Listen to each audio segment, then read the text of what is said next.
The restaurant was filled with the soft warmth of candles, flames flickering in crystal sconces cast shifting silhouettes on the walls, as if living shadows moved to the rhythm of an invisible music. The air was thick with the aroma of freshly baked goods, wine, and expensive perfume, intertwining in a tart pattern that made Liam Ruffo feel uneasy, as if he'd accidentally peeked into someone else's refined life. His own simple shirt and faded jeans seemed almost brazen here, like a rough note in a delicate melody. At 31, he knew the value of his hands, stained with machine oil, but he didn't know what to do with them under a crystal chandelier.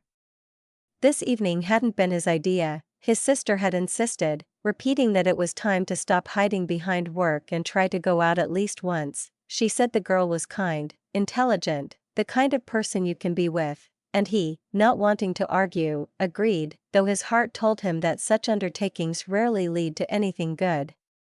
He checked the message again, table by the window, woman in blue, short and to the point. His gaze swept the room, each table its own story, its own game, and there, right by the window, was the woman in blue. Her dress was a deep sea green, her soft blonde hair styled as if untouched by haste. She sat alone, gazing out the glass at the evening city shimmering with lights, but what made Liam freeze wasn't her beauty, but the wheelchair parked next to her. He clenched his fingers. His sister hadn't said anything about it. Maybe he was mistaken?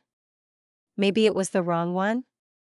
But the blue dress, the table by the window, it all matched. An awkward feeling spread across his chest. To back down now would be to admit his own cowardice. He took a deep breath, raised his shoulders, and walked over. "Hi," he said, feeling his voice tremble treacherously. "I'm Liam. Are you waiting for someone?" The woman turned. There was neither wariness nor coldness in her gaze, only gentle curiosity and a warm smile that seemed to make something inside Liam click. "Actually, yes," she said, raising an eyebrow slightly. "And you?" "My sister set me up on a blind date," he chuckled awkwardly. "She told me to look for a woman in blue at a table by the window. I thought it was you." A shadow flickered across the woman's face, light as a breath. "There seems to have been a mix-up," she said calmly. "I'm not on a date, I'm waiting for my father, he's always late." Liam felt the blood rush to his cheeks. He wanted to sink into the floor. "Sorry," he said quickly, "I just saw you and well, it all clicked." She laughed, it was clear and ringing, without a hint of irritation. "Don't apologize," she said, waving her hand. "This is probably the most interesting thing that's happened to me in weeks. My name is Anna Loriti." He repeated to himself, Anna. The name fell surprisingly easily on his tongue, as if they already knew each other, but he still hesitated, unsure whether to stay or leave, lest he seem intrusive. "You know what," she said suddenly, a mischievous twinkle in her eyes, "my father's going to be at least 20 minutes late. Why don't you sit down? We'll chat, and if your real date shows up, just move." She smiled in a way that made refusing her seem almost rude. Liam sank into the chair opposite, feeling strangely at ease, as if this place had always been his. The candlelight reflected in her eyes, making them sometimes golden, sometimes deep, like the morning sky before rain. "Would your father mind if a stranger sat at his table?" he asked, trying to speak lightly, though his heart was beating fast, like a motor about to overheat. So began something he hadn't expected that evening, not a date, not a chance encounter, but a meeting in which the world, for a moment, ceased to be divided into mine and them. "My father will be delighted," Anna said with a soft, slightly tired smile, a mixture of good nature and irony, as if she had already foreseen the entire course of the coming scene, the words that would be spoken, the glances that would be cast across the table. "He's been trying to introduce me to eligible bachelors for months. Always insisting I need someone who can take care of me, as if I don't know how to manage my own life. He'll probably think you're some colleague he was planning to introduce me to but then forgot to mention." She chuckled, shaking her head slightly. There was no irritation in her tone, rather the good-natured resignation of someone accustomed to the delusions of others. "Take care of you?" Liam repeated, and, hearing the sharpness of his own words, he immediately backed away, embarrassed. "Sorry, I think I'm getting too personal." "It's all right," Anna said calmly, her hand lightly touching the rim of the car, as if there was a connection between the movement and her words. You see, 3 years ago I was in a car accident, a broken spine, months of recovery, and then simply a new reality to learn to live with. The hardest thing for my father to accept was that I'm still the same person, just on wheels now. He still treats me like I'm made of glass. As if one careless word could shatter me into pieces. He sincerely believes the world is dangerous, that I need protection, care, someone's constant presence. There was no self-pity in her voice, only a quiet acceptance of the fact, as if she'd learned to live with it no worse than a change in the weather. Liam suddenly felt a special strength in her calm, not ostentatious, not showy, but born of a struggle in which victory is not celebrated, but simply carried on. It must be hard, he said quietly, almost cautiously, as if afraid of touching something fragile in her soul. You have no idea, Anna replied, and now a slight weariness crept into her voice, the kind that comes not from pain, but from endless explanations. Understand me correctly, I love my father, he's a wonderful man in many ways, but he's convinced that no man would want to be with me now, so he constantly tries to introduce me to people he thinks might accept my situation out of kindness or pity, and it's honestly incredibly exhausting. Liam felt a wave of anger rise in his chest, not at her, but at this absurd, patronizing logic of a world where people dared to measure others by their degree of worthiness. That's stupid, he said sharply, the words escaping him before he could think them through. Anyone who thinks a wheelchair is all you are is an idiot. Someone like that doesn't deserve your attention, not a minute of your time. Anna blinked, looking at him in surprise, as if hearing these words for the first time not as polite consolation, but as the simple, unvarnished truth. You know, she said quietly, no one has ever said that without a hint of pity or false cheerfulness. It's just the truth. Liam shrugged, his face lighting up with a warm, sincere smile. I've only known you for 5 minutes, but already I realize your wheelchair is the most insignificant part of your life. Everything else is so much more interesting. The conversation seemed to find its own rhythm, easy, natural, like breathing. They talked about everything, work, the city, things where their views coincided. Anna turned out to be not only intelligent but also genuinely engaged. She listened attentively, without pretense, and her questions weren't a polite nod to the conversation, but a genuine interest. When Liam told her he owned a small auto repair shop, she didn't show a hint of condescension. On the contrary, she asked about details, about clients, about what it means to be your own boss. Her questions were precise, businesslike, like those of someone who understands what it means to build a business from scratch. I work from home, she said when the conversation turned to her profession. I'm a programmer, a software developer. It's what I love. There's a strange pleasure in it, solving a complex problem, turning a mess of code into something alive, orderly, and beautiful. My dad thinks it's just a hobby, a way to occupy myself with something useful. He doesn't understand that this is my real job and that I'm really good at it. Why does he think he's not serious? Liam asked, surprised and slightly irritated by how stubbornly the world sometimes refuses to acknowledge the obvious. Because I don't go to an office, Anna replied with a slight shrug. Because I don't wear a suit, attend meetings, or sit in traffic every morning. He's convinced that real work only happens in glass and concrete buildings, where people sit at long tables and pretend to run the universe, and the fact that I earn a decent living and do what I love doesn't matter to him. Liam was about to say something, but at that moment a man in an expensive suit approached their table, and from the tense way Anna straightened up, he immediately realized he was her father. The man paused, looking them both over with a hint of confusion that was instantly replaced by a polite, almost flawless smile, as if he had donned a mask honed by years of interaction in offices where emotions are always smoothed over and words polished to a shine. Anna, my dear, the man said with a gentle smile, leaning down to kiss his daughter on the cheek, his movements flawlessly honed, like those of a man accustomed to restrained expressions of affection, more formal than genuine. Sorry I'm late, he added with that special tone of voice that suggested not remorse but merely politeness, as if even an apology should conform to protocol. And who do we have here? His gaze slid to Liam, assessing him the way one might evaluate a new piece of furniture, with interest. but without a trace of concern. "Dad, this is Liam Ruffo," Anna replied, and Liam detected a slight amusement in her tone, an almost imperceptible playfulness, as if she was already anticipating the clash of two worlds, her father's, measured and controlling, and this unexpected, lively conversation they were having. "He just sat at our table by mistake, looking for his blind date. We had a wonderful conversation while we waited for you." Tommaso Loriti, a tall, stately man with an impeccably pressed jacket, the air of a man accustomed to having every situation obey him, looked Liam up and down, and there was nothing hostile in his gaze, only a hint of skepticism, carefully hidden beneath a layer of cultivated politeness. "A blind date, then," he said, raising an eyebrow slightly, "and what do you do, if it's not a secret?"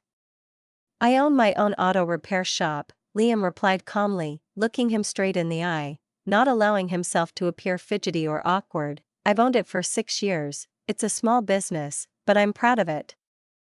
"How interesting," Tommaso said, and the interesting rang out with such a refined tone of indifference that Liam instantly realized he was dealing with a man for whom professions were not divided by honesty, but by income and social recognition.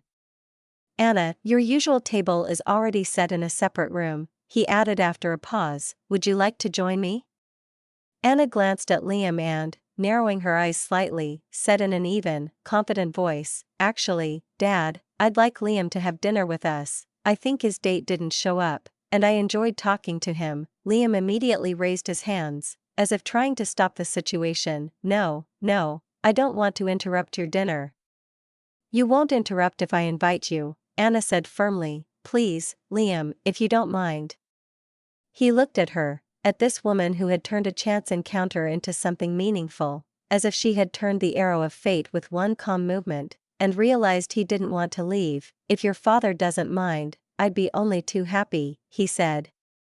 Tommaso's expression made it clear he didn't mind, but his upbringing prevented him from saying it out loud. He nodded reservedly and led them into a separate room, spacious, softly lit by lamps, where the air smelled of expensive wine and fresh flowers. Over dinner, Tommaso seemed to transform into a lawyer conducting a cross-examination. His questions sounded polite, even courteous, but each one hid an invisible line, a subtle, almost elegant reminder of the difference in status, background, and opportunity. He asked about Liam's business, his profits, his clients, his plans, and though his words were impeccable, they concealed an arrogant attempt to determine the social status of this man who dared to appear near his daughter. Anna, watching this, kept meeting Liam's gaze, and every time her father asked another sensitive question, she rolled her eyes slightly and smiled faintly, as if apologizing for him. When Tommaso finally excused himself and left the room to answer the phone, the silence between them fell softly, almost comfortably. "I'm sorry he's acting like this," Anna said, leaning forward slightly. "You can leave if you want, I'll understand." "I'm not going anywhere," Liam replied, his voice laced with that rare confidence born not of stubbornness but of respect. "Your father loves you, he just doesn't know how to show it any other way. He wants to protect you." "I know," Anna nodded, "but he's still wrong about one thing." "What exactly?" "He thinks you need someone to take care of you," Liam said, looking straight into her eyes. "But from everything you've told me today, it's clear that you're one of the strongest and most capable people I've ever met. You don't need someone to take care of you, you need someone who will respect who you are and walk beside you, not in front of you, dragging you down, and not behind you, pitying and making excuses." Anna's eyes suddenly filled with tears, shining in the soft lamplight, and she said quietly, "That's exactly what I've been trying to explain to him all along." When Tommaso returned, his tone didn't warm, but Liam endured the evening with dignity. He answered questions calmly, even with a slight smile, and, contrary to expectations, managed to stump his interlocutor several times with his directness and respect for Anna. He didn't argue, didn't make excuses, he simply existed beside her as an equal, and in doing so, he shattered all the habitual patterns of her father. Later, when dinner was over and Tommaso went to get the car, Liam turned to Anna and quietly said, "Can I have your number? I'd love to see you again, not because I feel sorry for you, and not because I feel obligated to care, but because you're smart, funny, and amazing. I haven't met someone so easy to talk to in a long time. Would you be interested?" Anna smiled, and there was so much warmth in that smile that Liam momentarily forgot where they were. "I'd be very interested," she said, "but I must warn you, my father isn't going to make things easy for you." "I didn't expect that," Liam replied, bowing his head slightly, "but you know, easy paths rarely lead to anything worthwhile, and you're definitely worth it." Over the next few months, their life acquired that rare harmony born not of perfection but of honest, mutual work, of countless quiet compromises, of the trust that slowly but surely grows between two people who see each other not as reflections of their fears, but as equal partners. Their relationship with Anna wasn't just a romance, it felt like progress, as if two worlds, once parallel, had finally found a point of intersection where feelings and respect became one. Liam, who had never before considered the construction of ramps, the importance of doorknobs, or the difficulty of sometimes overlooking the little things others overlook, was now learning about these things not from books, but from life itself, and with each passing day, he understood how to support without intruding, how to help without imposing, how to be there without becoming a guardian. Anna, for her part, was learning to trust again, allowing herself to believe that Liam truly saw her as a person, not a woman in a wheelchair, not a task, not a symbol of overcoming, but simply a human being, complex, vibrant, strong, and stubborn. At first, Tommaso viewed this with a mixture of wariness and hidden anxiety. He couldn't shake the suspicion that Liam was pursuing his own interests, that his feelings were merely a passing fancy, that one day he would realize how hard it was to be with Anna and leave, like all those who can't endure the constant challenge. But Liam showed up again and again, smiling, tirelessly fixing the broken parts of her old laptop, helping her rearrange the furniture, listening to her stories about work. The project, her dreams, and every word, every action, gradually eroded Tommaso's familiar notions of who was worthy of his daughter. Liam didn't try to prove anything, he just was there, calmly, confidently, like a man who knows that love is shown through actions, not through demonstrations. The real change came not at the moment of confession, but in the most mundane of moments, when fate intervened again, this time with a storm that had struck overnight flooded Liam's auto shop, and as he stood the next morning in the water, saturated with the smell of oil and metal, confused and angry, Anna appeared in the doorway. She arrived uninvited, her hair tousled by the wind, wearing the same blue jacket she'd worn since their first evening, and instead of sympathy, she brought determination. In minutes, she transformed chaos into a system. She called services, assigned tasks, opened her laptop, wrote a temporary app to track inventory and coordinate workers, and managed everything, sitting in her wheelchair, yet controlling every movement, every voice, every decision. Her hands moved quickly, her eyes sparkled, and even Liam, who knew she was smart, didn't expect to see such power in her. When Tommaso entered the workshop later to make sure his daughter was okay, he paused at the door, stunned by the scene before him. Anna, surrounded by workers, confidently presided over the process, her voice firm, like someone who valued the work, not pity. A look of amazement flashed across Tommaso's face, slowly giving way to understanding, the kind of profound realization that rarely comes when old beliefs crumble. "She's incredible," Liam said quietly, approaching him. "I know you think I'm not right for her, maybe you're right, but I love her, and I promise you, I will strive every day to be someone she can rely on." Tommaso was silent for a long time, watching his daughter give orders, her stroller navigate through puddles, as if they weren't a constraint, but an extension of her strength. "After the accident, I treated her like she was broken," he finally said quietly, as if admitting to himself what had long poisoned his heart. "But she's not broken, is she?" "She never was," Liam replied calmly. "She just moves through the world differently now. But otherwise, she's still the same Anna, strong, brilliant, stubborn. You just have to want to see it." A year had passed since the day Liam accidentally sat at the wrong table, a year filled with conversations, laughter, shared projects, warm evenings, and the rare but inevitable arguments in which they both learned to understand each other better. When he finally decided to propose, he didn't choose an expensive restaurant or a special resort. It all happened where his new life began, at the auto repair shop. He put away the tools, lit the candles, arranged flowers between the shelves of parts. And when Anna wheeled into the room, looking in amazement at all this improvised beauty, he dropped to one knee, bringing himself level with her. "You taught me that the best things happen when things don't go as planned," he said, feeling a lump in his throat. "I sat at the wrong table and found my man. I love you not in spite of your wheelchair, but because you are you, wheels included, everything included. Will you marry me?" Anna closed her eyes, and tears rolled down her cheeks, not from pity, but from that bright feeling when life suddenly becomes clear. 6 months later, they were married. Tommaso, the same man who once feared his daughter would be alone, walked her down the aisle, his face, stern and reserved, now soft, almost radiant. At the reception, he raised his glass and said something no one expected. He thanked Liam for teaching him to see his daughter anew, not through the prism of fear, but through love, for reminding him that disability changes circumstances, but not character, soul, or essence. "Sometimes," he said, "the most important things begin with mistakes and misunderstandings, and sometimes the wrong table turns out to be exactly where we were meant to be, to meet the person who sees us clearly and loves us completely, not fixing, not saving, but simply accepting." If this story touched your heart, share it. Tell us how an incident that seemed like a mistake led you to the right person, to a new beginning. After all, sometimes it's precisely where we lose control that the life that's truly ours begins.